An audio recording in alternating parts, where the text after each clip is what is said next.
Hi guys, narito ang ika-154 na kabanata ng pagbalik sa nakaraan ng makapangyarihang mandirigma at strategies. Tara at simulan na natin ang kwento. Labis na nagulat ang ating pangunahing tauhan nang makita ang babae na hindi niya naramdaman ang paglapit. Gayunpaman, agad ito nakilala ni Yuzin. Tinawag niya itong Xingshen. Sabay niyang tanong, "Bakit ka naririto?" Lumingon ang ating pangunahing tauhan kay Yuzin habang ito ay naguguluhan. Nagpatuloy si Yuzin, "Xingshen, hindi ba't ikaw ay nasa tahimik na pagpapalakas ng kapangyarihan?" Bumantong hininga si Xingshen at sinabi, "Ipinadala ako ng punong guro upang salubungin kayo. Kasalukuyang lubos na magulo ang sekta. May isang mahiwagang puwersa na walang awang nanghuhuli sa aming mga dalubhasa saan man sila naruroon. Masyadong abala ang punong guro sa pagtatanggol sa kanyang sarili, kaya't ipinadala niya ako upang pangalagaan ka." Agad na nagtanong si Yuzin, na nagnanais na malaman ang kalagayan ng sekta. "Magulo ang sekta. Ano ba talaga ang nangyayari?" Sumagot agad si Xingshen, "Hindi ko rin alam ang tiyak na mga detalye. Ang tanging alam ko lamang ay napakalakas ng grupong iyon, at walang katapusan ang kanilang kalupitan. Marami na sa aming mga matatandang guro at alagad ang napatay. Pamilyar na pamilyar sila sa sekta ng Diyos na demonyo, malaki ang posibilidad na mayroong traidor sa loob ng sekta. Yuzin, mag-ingat ka. Huwag kang basta-basta magtitiwala sa mga hindi mo kakilala." Lumingon siya sa ating pangunahing tauhan na tila walang kaalam-alam, at muling nagtanong, "Sino siya?" Agad na sumagot si Yuzin. "Ang pangalan niya ay Ahas na Pula. Siya ay aming kaibigan. Kanina lamang sa tipo ng banal na apoy ay muntik na kaming mamatay, siya ang nagligtas sa amin." Sinabi ni Xingshen, "Ahas na Pula, hindi ko pa narinig na nabanggit mo ang pangalang iyan noon pa man. Masyadong masalimuot ang sitwasyon ngayon. Yuzin, sigurado ka bang hindi siya lumapit sa iyo may masamang balak?" Ipinagtanggol ni Yuzin ang ating pangunahing tauhan. "Xingshen, hindi ganoon ang ugali ni Ahas na Pula. Ilang beses na niya akong iniligtas sa kapahamakan. Lubos akong nagtitiwala sa kanya." Nagsalita ang ating pangunahing tauhan. "Binibini, nauunawaan ko ang iyong pag-aalala. Ngunit kung may pagdududa ka sa aking layunin, maaari mo akong kausapin ng direkta. Hindi mo na kailangang magpaligoy-ligoy pa." Sumagot si Xingshen, "Ahas na Pula, hindi ko mahalaga kung sino ka man. Ngunit kung magtatangka kang saktan si Yuzin, hinding-hindi kita patatawarin." Habang si Xueling ay lumingon-lingon sa pagtatalo ng dalawa, sinabi ng ating pangunahing tauhan, "Ako, si Ahas na Pula, ay laging kumikilos ng tapat at marangal. Sa kabilang banda naman, ikaw, bigla ka na lamang lumitaw na nagsasabing narito ka upang salubungin kami. Hindi kaya ikaw ang traidor?" Nagulat si Xingshen. "Ha!" Agad na pumagitna si Yuzin. "Tama na, Ahas na Pula, Xingshen, pareho kayong aking mga kaibigan. Napaka-kritikal ng sitwasyon ngayon. Dapat tayong magkaisa, hindi maghinalaan sa isa't isa." Sinabi ni Xingshen. "Yuzin, nag-aalala lamang ako sa iyong kaligtasan. Dahil nagtitiwala ka sa kanya, hindi na ako magsasalita pa. Ngunit kung magtatangka siyang gumawa ng kahit na anong kahinahinalang kilos, hindi ako magdadalawang isip na harapin siya." Agad na sumagot ang ating pangunahing tauhan. "Binibining Xingshen, sa halip na magduda ka rito, mas mainam na pag-isipan natin kung paano haharapin ang mahiwagang puwersang iyon. Sa kakaunti nating bilang, natatakot akong mahihirapan tayong labanan sila." Habang nakatingin sa kanya at nag-iisip, sinabi ni Xingshen. Tama ang kanyang sinabi. Nagpatuloy siya. "Kailangan nating hanapin ang punong guro upang pag-usapan ang mga hakbang na gagawin. Yuzin, bumalik tayo sa sekta ng Diyos na demonyo. Doon man lang ay nasa ilalim tayo ng proteksyon ng sekta." Lumingon si Yuzin sa ating pangunahing tauhan. Ahas na Pula, ano sa tingin mo?" Ngumiti ang ating pangunahing tauhan sabay buntong hininga. Sa tingin ko, kailangan pa nating tumuloy ng mas malalim sa lihim na sakop. Nagulat si Qingshan sa kanyang sinabi. Patuloy na nagsalita ang ating pangunahing tauhan. Matagal nang may hindi pagkakaunawaan ang punong guro at ang Diyos na tagapaglingkod, hindi mo ba alam? Dahil narito pa rin ang Diyos na tagapaglingkod sa lihim na sakop, malaki ang posibilidad na narito rin ang punong guro. Ang aming sekta ay dating umaasa sa lupang ninuno. Ngayong nais ng punong guro na harapin ang Diyos na tagapaglingkod, hindi kaya't naputol na rin ang ugnayan ng sekta ng Diyos na demonyo sa pantas na emperador.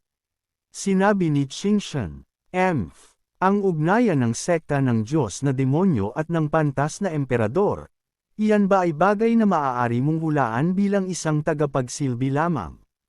Agad na sumagot ang ating pangunahing tauhan.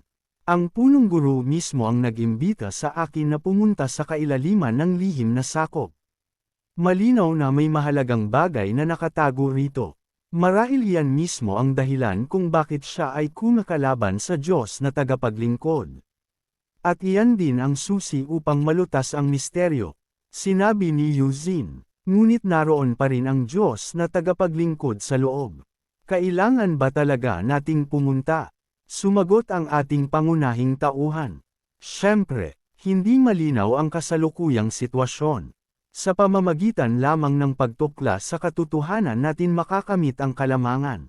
Bukod pa rito, kung ang kailaliman ng lihim na sakop ay tunay na nagtatago ng kapangyarihang kayang lumaban sa pantas na emperador, maaaring iyon ang pagbabago ng ating kapalaran. Sinabi ni Qingshan, dahil nagpipilit kang pumunta, sundin mo ang iyong kalooban. Kung may mangyaring hindi inaasahan, huwag mong isisi sa akin na hindi kita binalaan. Muli na namang nagsalita ang ating pangunahing tauhan. Kung ayaw sumama ni Binibining Qingshan, malaya kang makakaalis. Hindi ka namin pipilitin. Sumagot si Qingshan. Paano ko iiwan si Yuzin? Huwag mo nang subukang sirain ang aming pagkakaibigan. Biglang sumingit si Yuzin. Sige na, hindi na ito oras para magtalo. Dahil nagkasundo na tayo, sabay-sabay tayong magtungo. Gayunpaman, kailangan nating maging maingat. Tara na at bilasan natin. Makalipas ang mahabang panahon, nakita nila ang isang inukit na estatwa na may mga ukit na simbolo sa gitna ng entabladong may mga hagdan. Nang makita ito ni Qingshan, sinabi niya, ito ang lihim na dambana ng sekta ng Diyos na demonyo. Bakit narito ito? Nauna nang nakalapit ang ating pangunahing tauhan at sinabi, hayaan ninyong tingnan ko, sa isip ng ating pangunahing tauhan. Ang mahiwagang kapangyarihang binanggit ng guro, hindi kaya ito iyon? Hindi, masyadong mahina ang kapangyarihan ng dambanang ito. Nagsalita ang ating pangunahing tauhan. Ang mga ukit na ito ay isang selyo. Malaki ang posibilidad na may mahalagang bagay na nakatago sa ilalim ng dambana. Sinabi ni Yuzin, ahas na pula, hindi mo ba balak buksan ang selyo? Sumagot ang ating pangunahing tauhan. Nandito na tayo, paano tayo babalik na walang nakamit? Ngunit hindi natin alam kung anong mangyayari kapag binuksan natin ito. Maging handa kayong lahat, sinabi ni Qingshan. Tama na ang usapan. Ako ang sisire sa selyo. Lumapit siya sa dambana at naghanda. Nakita niya ang mga ukit na simbolo at sa kanyang isip. Tulad ng inaasahan, nakita ninyo rin ang lugar na ito sa huli. Lumingon siya sa likod, nang makaramdam siya ng mga nilalang na dumarating. Lumitaw ang mga ito at nagsalita. Nakakagulat na nakarating kayo hanggang dito. Ngunit nasa loob pa rin ito ng aking inaasahan. Sinabi ni Qingshan, kayo pala iyon. Ang mga mahiwagang nilalang na nanghuhuli sa amin. Sinabi ng mga nilalang, dito na magtatapos ang inyong paglalakbay ngayong araw. Ang sentro ng lihim na sakop ay hindi lugar na maaaring tapakan ng mga tulad ninyo. Nagtanong ang ating pangunahing tauhan. Sino ba talaga kayo? Bakit ninyo hinuhuli kaming mga alagad ng sekta ng Diyos na demonyo? Hindi kaya kayo ay ipinadala ng sekta ng banal na balahibo? Nagulat ang isa sa kanila at sumagot. Hey! Sabay niyang iniutos, atakihin ninyo, huwag magpapalampas kahit isa, agad na sumugod ang mga ito. Sinabi ng ating pangunahing tauhan, mag-ingat kayo, sabay niyang inilabas ang isang anteng-anteng at lumikha agad ng isang hadlang. Biglang lumitaw si Qingshan sa gitna ng mga kalaban at inatake sila. Sinabi niya, ano, akala niyo ba ay kayo kaming mapapapatay gamit ang ganyang kahanangang lakas? Habang pinagmamasdan lamang ng tila pinuno ng mga kalaban, sinabi ng ating pangunahing tauhan habang nakikipaglaban. Mag-ingat kayo, hindi karaniwan ang kanilang pinuno.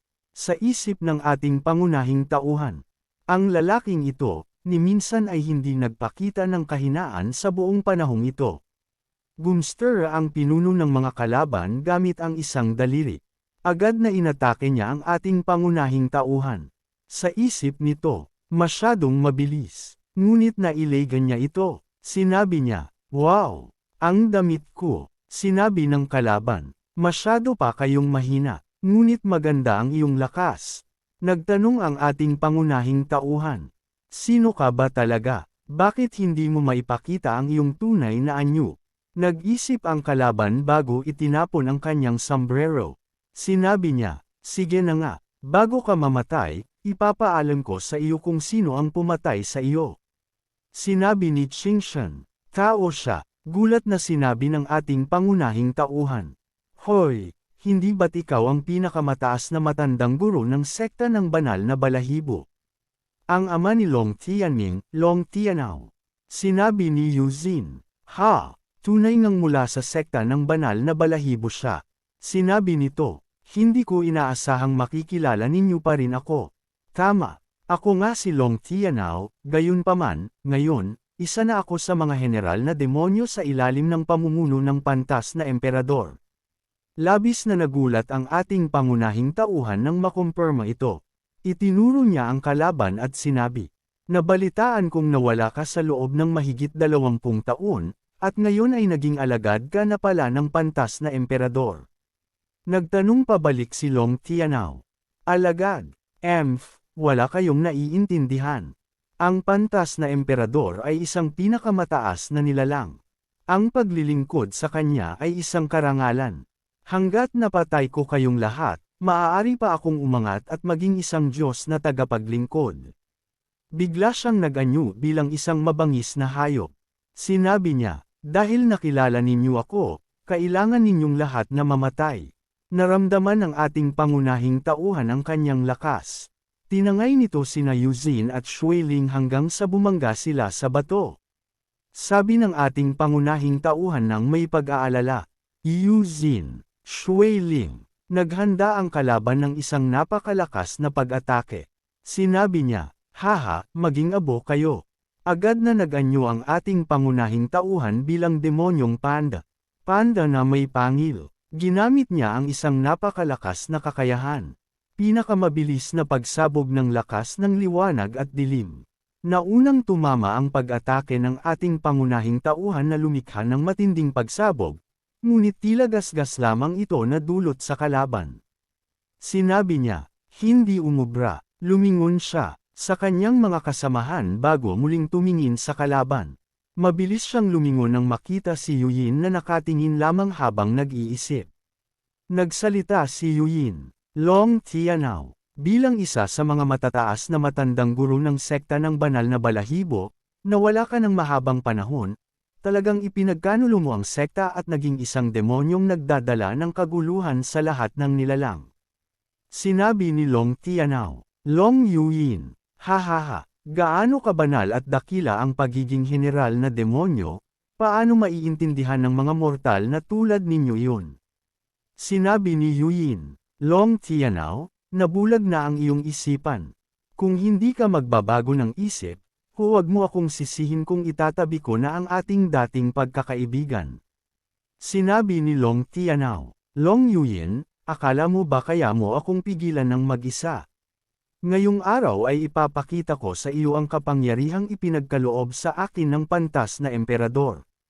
Mabilis na lumikha si Yuyin ng hadlang ngunit sa lakas ng pag-atake ng kalaban ay agad itong nasira. Sinabi nito, Isang hadlang lamang. Isang walang kwentang pandaraya. Napaurong si Yuyin ng malayo at tumulo ang kaunting dugo sa kanyang bibig. Agad siyang nilapitan ng ating pangunahing tauhan at nagtanong. Binibining Long, ayos ka lang ba? Sumagot si Yuyin. Ayos lang ako. Masyado nang lumakas ang lakas ni Long Tianao. Kailangan nating magtulungan upang magkaroon man lang tayo ng pagkakataong mabuhay. Sinabi ng ating pangunahing tauhan. Sige, sabay-sabay tayong umatake. Tumawa ng malakas si Tianao. Hahaha, tinatawag ninyong marangal na angkan ang inyong sarili, ngunit nakikipag-alyansa pa kayo sa mga demonyo. Walang saysay ang paglaban ng mga langgam na tulad ninyo. Ngayong araw ay papatayin ko kayong lahat. Sabay niyang inilunsad ang kanyang pag-atake. Habang papalapit ito, ginamit ng ating pangunahing tauhan ang kanyang demonyong espiritu at sinipa ang paparating na puwersa. Sinabi niya na magsabay-sabay sila sa pag-atake, at agad na sumang-ayon si Yuyin. Ginamit din nito ang kanyang demonyong espiritu habang sabay silang sumugod. Gayunpaman, agad na natamba ang isa nilang kasamahan sa unang hampas ng kalaban. Nagulat sila nang makita itong nakahandusay, at hindi nagtagal ay bumangga rin sila sa bato. Sinabi ng kalaban, Long Yuyin, hindi ninyo talaga naiintindihan kung ano ang tunay na kapangyarihan. Malapit nang dumating ang Diyos na tagapaglingkod, at hindi ninyo pa nga ako kayang talunin, ngunit nangangarap pa kayong labanan siya. Nakakatawa talaga, sa isip ng ating pangunahing tauhan. Nako, ano ang gagawin ko? Kailangan ko bang ilabas ang aking buong lakas? Bigla siyang nakarinig ng tunog at sinabi, Hoy, iyan ang tunog ng pagdagsa ng mga hayop. Darating na ang Diyos na tagapaglingkod. Hindi na natin ito maaaring patagilan pa.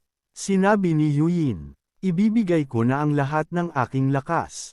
Huwag ka nang magtago pa, o kaya ay mamamatay tayong lahat.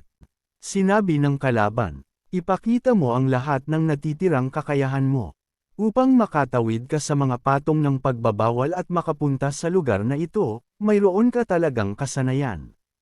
Ngunit nakalulungkot na napunta ka sa maling lugar. Mamatay ka na. Pinigilan ng ating pangunahing tauhan ang kalaban bago pa ito makapagsalita pa. Teka lang, nagulat ang kalaban. Ha, sinabi ng ating pangunahing tauhan. Hindi namin talaga alam kung anong lugar ito. Napadpad lamang ako rito nang hindi sinasadya. Sumagot ang kalaban. Ano ang sinasabi mo? Upang makapasok ka sa lupa ng libingan ng pantas na emperador, talagang napakagaling mong magpanggap na napadpad lamang. Ngayong narito ka na, huwag mo nang isiping makakaalis ka ng buhay. Sumagot ang ating pangunahing tauhan. Kaya pala ito ang lupa ng libingan ng pantas na emperador. Kanina pa ako nakakita ng mga taong nagpapalakas ng kapangyarihan dito. Sinabi ng kalaban, siyempre, ang lihim na sakop ay nangangailangan din ng pinagkukunan ng lakas. Sa isip ni Yuyin, bakit sila nagkukwentuhan pa? Sinabi ng ating pangunahing tauhan. Kaya pala niloloko ninyo ang mga tao para papasukin dito at patayin. Habang sa kanyang isip, ayon sa alamat, may 9 na libingan ang pantas na emperador. Ang lahat ng ito ay matatagpuan sa mga daluyan ng lakas ng kaharian ng mga dragon.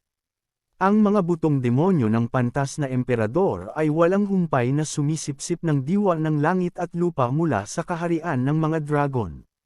Hindi ko inaasahan na ang lihim na sakop na ito ay isa sa mga ito. Kapag winasak ko ang sentro ng lihim na sakop, maaantala ang pagkabuhay na muli ng pantas na emperador ng ilang taon. Ito mismo ang ipinagkatiwala sa akin ng guro. Sinabi ng kalaban, bata, ngayon ay alam mo na ang takot, hindi ba? Ngunit sa kasamaang palad, huli na ang lahat. Habang nagagalit si Yuyin, sinabi niya, Long Tianao, tinalikuran mo ang sekta at sumapi ka sa pantas na emperador. At ngayon ay nangangahas ka pang magsalita ng ganyang kabalbalan dito. Nagulat ang kalaban. Nag-anyo na ng demonyong espiritu si Yuyin at sinabi, tama ka, ikaw ang kahihiyan ng aming pamilyang Tatak Dragon. Tumawa ng malakas ang kalaban. Ha. Long Yuyin. Paano maiintindihan ng isang tulad mong masyadong sumusunod sa mga tuntunin ang kadakilaan ng pantas na emperador? Maging tao man o hayop na demonyo, hindi ba't ang pagpapalakas ng kapangyarihan sa ilalim ng batas ng kalikasan ay para lamang sa kapangyarihan? Sinusunod ko ang pantas na emperador upang makamit ang tunay na kapangyarihan.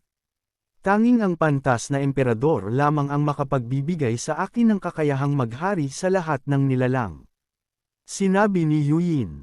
Long Tianao, nabulag na ng pantas na emperador ang iyong isipan. Hindi lamang kapangyarihan ang mahalaga. Ang pagtataksil sa iyong pamilya at pagsapi sa mga demonyo ay magdadala lamang sa iyo sa kapahamakan. Sinabi ng kalaban. Kaya nga sinasabi kong hindi ninyo maiintindihan ng mga langgam ang aking hangarin. Sa ilalim ng pagpapala ng pantas na emperador, makakamit ko ang pinakamataas na kapangyarihan. Kayo naman ay lubos na lilipulin ng mga alon ng mga sagradong hayop na pinalaki sa lugar na ito. Nagsalita ang ating pangunahing tauhan. Ginoong Long, ito lamang ba ang tanging libingan ng pantas na emperador? Sinabi ng kalaban. Dahil mamamatay na rin naman kayo, maaari ko namang sabihin sa inyo. Mayroong 9 na dakilang libingan ang pantas na emperador, kung saan nakalibing ang 9 na bahagi ng kanyang katawan. Ang bawat lugar ay nagtataglay ng kapangyarihan ng mga batas ng pantas na emperador. Tanging ang mga tunay na sumusunod sa kanya lamang ang makakakuha ng kapangyarihang ito. Tanong ng ating pangunahing tauhan. Mayroon din bang mga Diyos na tagapaglingkod ang bawat isa sa mga libingang ito? Sumagot ang kalaban. Siyempre, paano magiging walang bantay ang mga libingan ng pantas na emperador? Ang bawat libingan ay may Diyos na tagapaglingkod na nakatoka rito, at hindi mabilang ang mga general na demonyo. Hindi ninyo sila kayang talunin, mga langgam lamang kayo. Muli na namang nagtanong ang ating pangunahing tauhan. Saan naman matatagpuan ang mga libingang ito? Sinabi ng kalaban. Masyado kang maraming tanong. Maghanda ka ng mamatay. Sinabi ng ating pangunahing tauhan. Talaga ba? Kasabay nito ay biglang naglaho ang ating pangunahing tauhan gamit ang kanyang kasanayan sa anino. Labis na nagulat ang kalaban. Ano? Sa isang iglap ay nasa likuran na ng kalaban ang ating pangunahing tauhan. Habang nakatingin dito, nag-anyo siya at naghanda ng isang napakalakas na pag-atake. Sinabi ng kalaban, ikaw, napakababa mo. Buong lakas na hinarang ng kalaban ang pag-atake, na lumikha ng matinding pagsabog. Nasugatan ang kalaban, at muli na namang nagpalit anyo ang ating pangunahing tauhan bago muling umatake ng mabilis. Nagtaka si Yuyin sa kanyang nakikita. Sumigaw ang kalaban. Sobra na ang ginawa mo.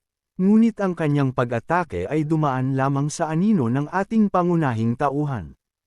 Hindi siya makapaniwala. Ano? Habang patuloy na gumagamit ng kasanayan sa anino, biglang may lumabas na pag-atake mula sa itaas ng kalaban, mula sa ating pangunahing tauhan na muling nag-anyo. Muli itong lumikha ng matinding pagsabog, at makikita ang pinsalang dulot nito sa lupa habang bumabalik sa anyong tao ang kalaban. Sinabi ng kalaban, ikaw, sino ka ba talaga? Paano ka nakakapagsama ng 3 demonyong espiritu? Sinabi ng ating pangunahing tauhan. Anong demonyong espiritu? Ito ay kapangyarihan ng aking mga ninuno. Anuman ang mangyari, ako ang kukuha ng iyong buhay. Bumaba siya at hinawakan ang kalaban. Sinabi niya, Long Tianao, hanggang dito na lamang ba ang iyong kakayahan? Sinabi ng kalaban, bitawan mo ako, hayop ka. Sinabi ng ating pangunahing tauhan. Bitawan, sige, pero maghintay ka muna. Sinampal niya ang kalaban. Nagalit ang kalaban. Ikaw, hindi pa tapos magsalita ay sinampal na siya muli. Sinabi ng ating pangunahing tauhan. Ang unang sampal ay para sa mga kapatid nating demonyo na namatay. Ang ikalawang sampal ay para sa iyong pagmamataas, na hindi mo alam ang lawak ng langit at lupa. Patuloy siyang nagsampal. Ang sampal na ito ay para sa iyong pagiging mapang-api. Ang sampal na ito ay para sa iyong kawalan ng katapatan at katarungan. Ang sampal na ito ay dahil hindi mo napalaki ng maayos ang iyong anak. Sumigaw ang kalaban. Tama na, nakangiting sinabi ng ating pangunahing tauhan. Tama na ba? Tinulak niya ang kalaban gamit ang kanyang palad, at tumalsik ito ng malayo. Sinabi ng kalaban, ang dibdib ko, napakasakit, parang may apoy na nakakulong dito. Ano ang ginawa mo sa akin? Sinabi ng ating pangunahing tauhan. Wala naman, binigyan lang kita ng kaunting aral. Habang lumalapit siya, natatakot na tumakbo ang kalaban. Nakangiting sinabi ng ating pangunahing tauhan. Takbo ka lang. Biglang lumapit si Yuyin. Hoy! Ikaw na traidor. Sinabi ni Shui Ling. Iniwan natin siya kanina. At ngayon ay magdudulot na siya ng gulo para sa Kuya Ahas. Nag-usap pa rin ang ating pangunahing tauhan at si Yuyin.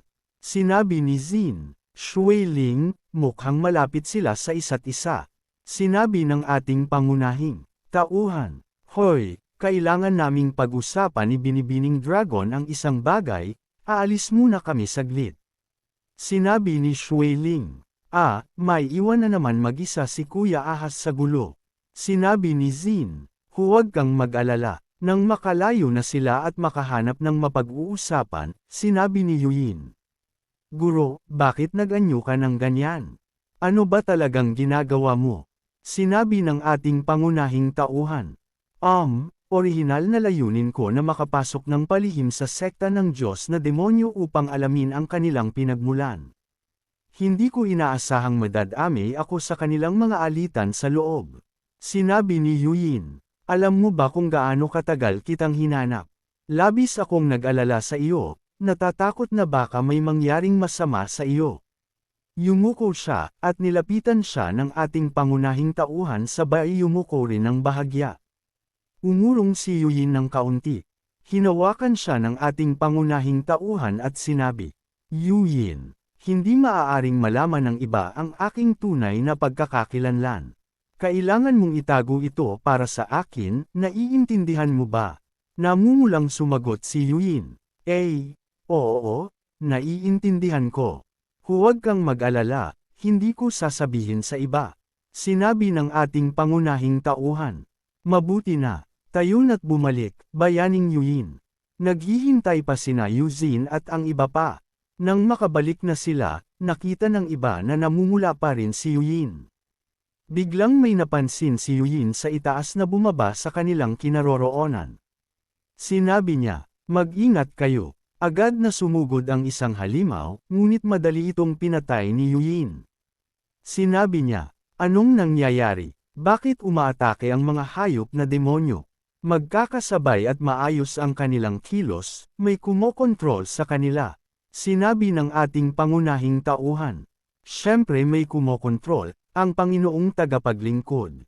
Natuklasan na tayo, tumakbo na tayo agad. Tanong ni Yuyin, Panginoong tagapaglingkod. Habang nakikipaglaban, sinabi ng ating pangunahing tauhan. Siya ang Panginoong tagapaglingkod ng pantas na emperador. Hindi natin siya kayang talunin. Malapit na siya rito, kailangan nating makatakas. Sinabi ni Qingshan, dito tayo. Sinabi ng ating pangunahing tauhan. Ingatan ninyo ang inyong sarili. Kung may pagkakataon, unahin ninyong tumakbo, ako ang haharap sa kanya. Sinabi ni Yuyin, nagbibiro ka ba? Hindi kita iiwan. Sinabi ng ating pangunahing tauhan. Sige, haharapin natin ito ng magkasama. Ngunit kapag naging masama na ang sitwasyon, kailangan nating maghiwalay at tumakbo agad. Biglang bumuhos ang mga palaso mula sa itaas. Sinabi ng ating pangunahing tauhan. Mag-ingat kayo. Inilabas niya ang isang anteng-anteng at sinabi. Kalasag ng kalangitan. Lumikha ito ng isang hadlang. Sinabi niya, pumasok kayo agad dito. Habang hinaharangan ang mga palaso, sinabi niya. Ito ba ay gawain ng tagasunod ng pantas na emperador? Patuloy na bumagsak ang mga palaso habang unti-unting lumiliit ang hadlang. Nasugatan si Zin. May lason ang mga palasong ito. Lumapit si Shui Ling. Mabutit gasgas lang ito, gagamutin kita. Nang tumigil ang pagbagsak ng mga palaso, napabuntong hininga ang lahat. Biglang may bumagsak na kidlat mula sa langit. Nakita ito ng ating pangunahing tauhan at sinabi, "Napakalakas na kidlat." Habang nakatingin ang lahat sa itaas, dumating na ang tagasunod ng pantas na emperador. Agad niyang sinuri ang paligid, at dahil dito ay naapektuhan ang ating pangunahing tauhan. Hinawakan niya ang kamay ni Yuyin at nag-anyo sa anino. Tayo na, kinulong na niya ang buong espasyo, hindi natin magagamit ang larawan ng mga ilog at bundok. Maghiwalay tayo at tumakbo, ngumiti ang tagasunod ng pantas na emperador. Sinusubukan ninyong tumakas ulit. Gumamit siya ng kapangyarihan at lumabas ang mga pulang kadena. Nakita ito ni Nazin at Shuiling habang tumatakbo. Gumamit din ng kapangyarihan si Qingshan. Espada ng siyam na kalangitan. Inatake niya ang hadlang at sinabi, "Wasakin." Nang tumama ang espada ay nagkaroon ng mga bitak ang hadlang. Sinundan ito ng pag-atake ni Nazin at Shuiling hanggang sa tuluyan itong nabutas. Itinulak ng ating pangunahing tauhan si Yuyin patungo sa butas sabay sumugod sa tagasunod. Nag-anyo siya, at kahit nagulat ang tagasunod ay naglabas pa rin ito ng mga kadena. Bagamat napigilan niya ang mga ito ay napaurong siya ng bahagya dahil sa lakas. Sinabi niya, "Iyan lang ba ang kaya mo?" Naghanda siya ulit ng pag-atake at sinabi, "Lunukan ang kalangitan at lupa." Nagulat ang tagasunod. "Ano? Ang batas ng kadiliman." Gumamit siya ng kasanayan sa anino at biglang lumitaw sa likod ng kalaban. Sinabi niya, "Parang laro lamang." Muli siyang naglaho bago gumamit ng kapangyarihan. Panghihila ng grabidad. Napilitang lumapag sa lupa ang tagasunod. Sumigaw ito, "Naghahanap ka ba ng kamatayan? Akala mo ba ay mapipigil mo ang isang Diyos gamit ang gayong kapangyarihan?" Parang langgam na sumusubok, yugyugan ang isang malaking puno. Kasabay nito ay inilabas ng ating pangunahing tauhan ang kanyang pinakamalakas na pag-atake. Pinagsamang lakas ng liwanag at dilim. Tumama ito at lumikha ng malaking butas sa lupa habang umuusok ang tagasunod. Sinabi nito, "Hayop ka, paano mo nagawang gawin iyon sa akin?" Sinabi ng ating pangunahing tauhan, "Wow! Galit ka na ngayon. Kinulong mo na ang buong lihim na sakop, ngunit hindi masama na manatili tayo rito sandali." Nagulat ang tagasunod. "Ano?" Lumikha ang ating pangunahing tauhan ng kapangyarihan. Bomba ng dragon. Sa lakas ng pagsabog ay nasira ang mga kadena. Ang mga ganitong panlilinlang ay hindi makakasakit sa akin. Tumakbo na kayo, ako ang harang sa kanya ng sandali. Kapulungan ng siyam na hakbang na pagkakahuli sa dragon. Nabalot ng mga ukit na simbolo ang paligid. Sinabi ng tagasunod, "Paano kayang lumaban ng mga langgam sa akin? Ngayong araw, wala ni isa sa inyo ang makakatakas." Nagulat ang tagasunod. Kapulungan ng pagkakahuli sa dragon. Saan mo natutunan iyan? Sumigaw ang ating pangunahing tauhan. "Umalis na kayo habang may pagkakataon pa." Sinabi ni Qingshan. "Tara na," sinabi ni Yuyin. Ngunit, sinabi ng ating pangunahing tauhan, "Huwag kang mag-alala, susunod ako agad." Sinabi ng tagasunod, "Mabuti, gusto kong makita kung gaano katagal ka makakapaglaban." Muli niyang ginamit ang mga kadena, ngunit nang tumama ito sa mga simbolo ay nasira ang mga ito. Bumantong hininga ang tagasunod at sinabi, "Bata, kawili-wili ka talaga. Bakit hindi ka magpasakop sa akin? Pwede kitang patawarin." Sinabi ng ating pangunahing tauhan. "Salamat sa alok, ngunit mas gugustuhin kong subukang iparamdam sa iyo ang sakit." Naglaho siya at lumitaw sa likod ng kalaban, ngunit agad na nahulaan ang kanyang kilos at tinamaan siya ng pag-atake hanggang sa tumalsik siya habang may dugo sa bibig. Sinabi ng tagasunod, "Parehong galaw, akala mo ba ay gagana ulit iyan?" Tumawa ang ating pangunahing tauhan. "Haha, iyan mismo ang aking paraan ng pagtakas." Nagulat ang tagasunod. "Ano, noong sinuntok mo ako kanina?" Dahan-dahan siyang binalot ng mga gintong sinulid. Sinabi ng ating pangunahing tauhan. Sumabog ka. Humigpit ang mga sinulid at nagkaroon ng matinding pagsabog. Sinabi ng ating pangunahing tauhan.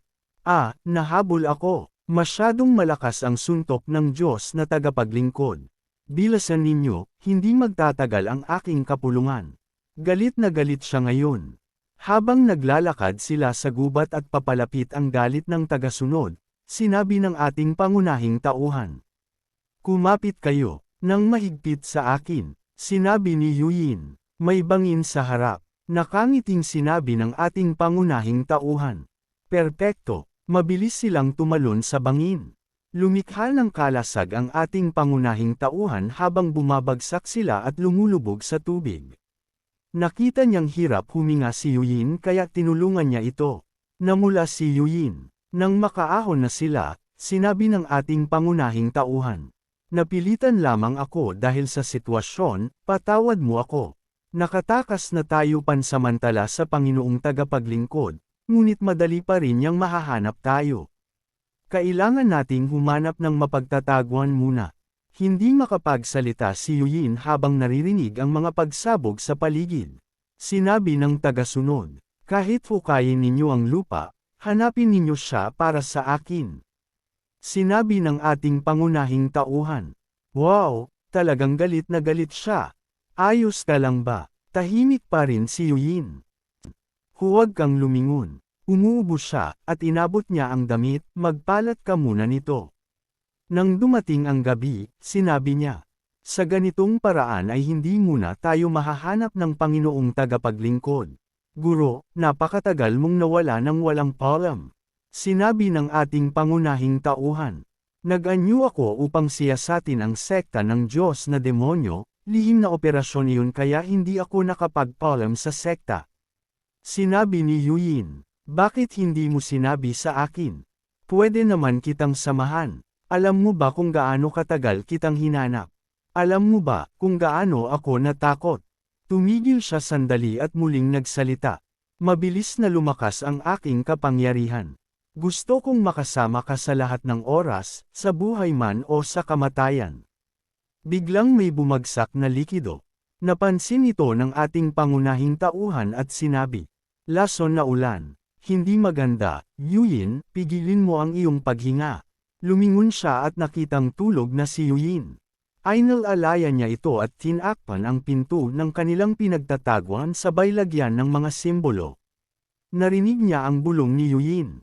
Napakainit, sinabi ng ating pangunahing tauhan. Kasuklam-suklam, may lason pa rin mula sa palaso kanina. Perlas ng iyan na lason. Inilabas niya ang perlas at ipinatong sa katawan ni Yuyin. Pipigilan ko muna ang lason. Biglang nagbitak-bitik ang perlas. Sinabi niya, ano? Ang simpleng paglanghap ng lason ay nakasira na sa perlas ng iyan na lason. Wala na tayong ibang pagpipilian, ako mismo ang magtatanggal ng lason sa kanya. Gagamit ako ng kapulungan upang pag-ugnayin ang ating mga kaluluwa at ilipat ang lason sa aking katawan. Sinabi niya sa sarili, huwag mong pilitin ang sarili mo, baliw ka na ba? Sinabi niya kay Yuyin, huwag kang gumalaw. Habang patuloy na bumabagsak ang nakal-alasong ulan, sinubukan niyang linisin ang lason gamit ang mga baging. Sinabi niya, mabuti, dahan-daang sinisipsip ng mga baging ang lason.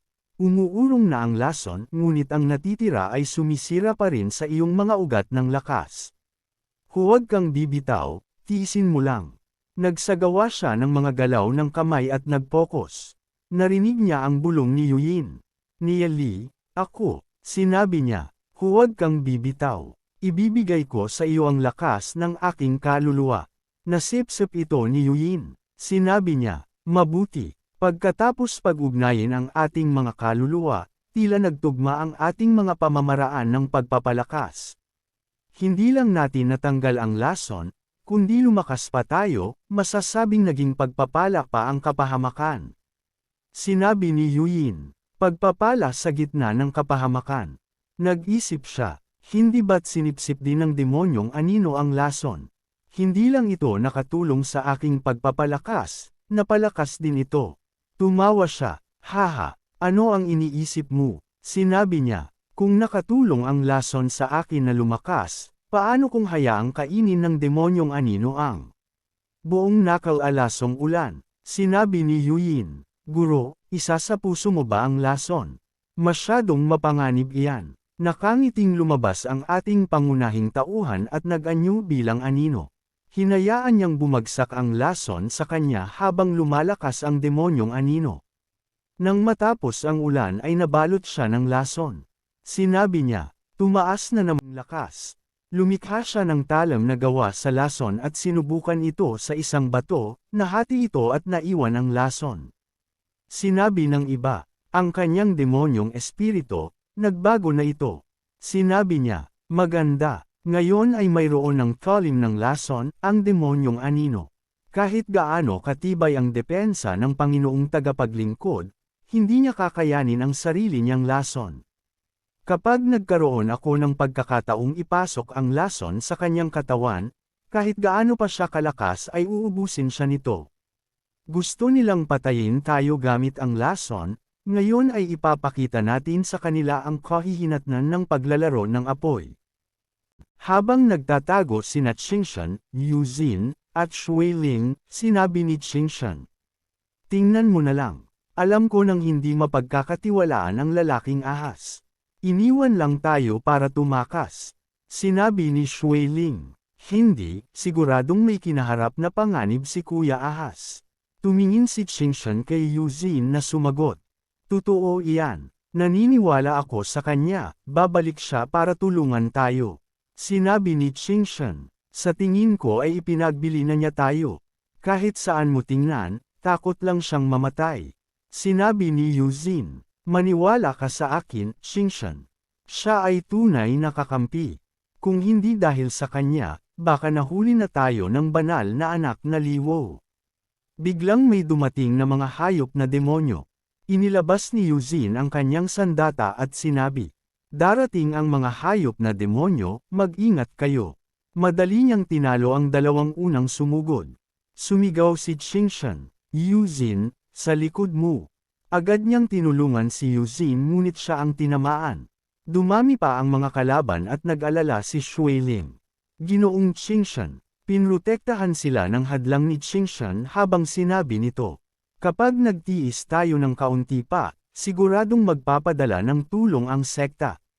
Nag-alala si Yu Xin. Qingshan, mula sa itaas ay pinanood sila ng tagapaglingkod ng pantas na emperador at sinabi. Parang langgam na sumusubok pigilan ang karwahe, sobra ninyong pinapalaki ang inyong sarili. Tumapak siya sa hangin at naglabas ng matinding bigat. Napaluhod sina Yu Xin at Shui Ling habang unti-unting nasesire ang kanilang hadlang. Nang sumugod ang mga hayop na demonyo ay biglang dumating si Yu Yin at tinaboy ang lahat ng ito. Sinabi ni Yu Xin, nandito na siya, ibig sabihin ay ligtas din ang ahas. Sinabi ni Yu Yin, bakit pa kayo nakatayo dyan? Hinihintay niyo bang mamatay tayo? Habang may pagkakataon pa, tumakas na tayo. Sinabi ni Shui Ling, may puwang, sumunod kayo. Dagdag pa niya, ako ang magbabantay sa gilid.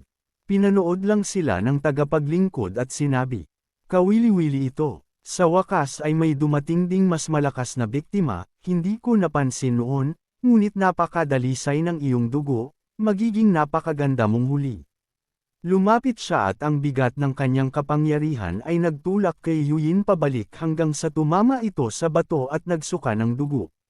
Sinabi ng tagapaglingkod, isang mas malakas na langgam lang, akala mo ba ay kayang yugyugan ang isang malaking puno? Lumapit pa siya at sinabi, ang kawalan ng kaalaman ay ang pinakamalaking kasalanan. Nakalulungkot ang inyong kamangmangan. Itinuro niya ang kanyang palad kay Yu Yin at biglang nagdilim ang paligid. Sinabi niya, tapos na ang laro, tapusin na natin ito. Lumiliit ang kadiliman habang sinisikap ni Yu Yin na kumilos. Sumigaw si Yu Xin, mag-ingat kayo, nakakulong tayo. Nang akmang aatake na siya ay biglang may tumusok sa likod ng tagapaglingkod, ang ating pangunahing tauhan sa anyong anino. Sinabi ng tagapaglingkod, paano ito nangyari? Sinabi ng ating pangunahing tauhan, Tapos na ang laban, kaibigan. Kumalat ang lason sa katawan nito. Nang bunutin niya ang sandata, nakahanda ulit siya sa panibagong pag-atake. At bumsabog sa lakas ng suntok. Sumabog ang katawan ng tagapaglingkod at naglaho na parang usok. Tumakas ang mga natitirang hayop na demonyo. Sinabi ni Eugene, ang ginoong ahas. Sinabi ng ating pangunahing tauhan. Sa tingin ko ay dumating ako sa tamang oras. Sinabi ni Yuyin, sa tamang oras. Kung nahuli ka pa ng kaunti ay patay na kaming lahat. Sinabi ni Qingshan, hindi mo naman sinasadyang magtago at hintayang mapagod kami bago ka lumabas para pagtawanan kami, hindi ba? Ipinaliwanag ng ating pangunahing tauhan. Kinailangan kong hintayang gamitin niya ang buong lakas niya, sa sandaling iyon lamang, noong nakapokus ang kanyang isip sa inyong lahat, magkakaroon siya ng sandaling kahinaan. Hindi ako, nag-atubili kahit sandali. Hindi ko kayang makita kayong nasa panganib ng hindi tumutulong. Napaluha si Eugene. Salamat naman, salamat at buhay pa tayong lahat. At dito nagtatapos ang kabanata. Maraming salamat po.